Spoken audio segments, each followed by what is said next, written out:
তুমি? আমি। তুই নাকি অনেক নীতিবান পুলিশ অফিসার, নীতি নৈতিকতা তোর মধ্যে নাকি ভরপুর। হ্যাঁ, টাকা পয়সা লোকবল কোনো কিছু দিয়ে তোর আটকে যেতেছিল না। আর সেজন্যই আমি আমার রূপে জাদুতে তোর লোকে প্রেমের অভিনয় কইরা তোর কিস্সা খতম করে দিলাম। তার মানে এতদিন আমি ভুল মানুষকে ভালোবেসেছিলাম। তোর ভালোবাসার খেতাপুরি আমি। তুই আমার কোটি কোটি টাকার ব্যবসা লাড়ু খাইছিস। কি কট খাইছো না মামা?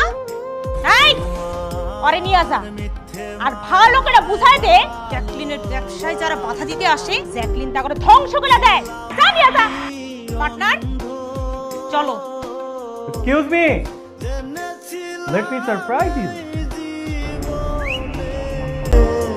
তুমি সূর্য চন্দ্র হলে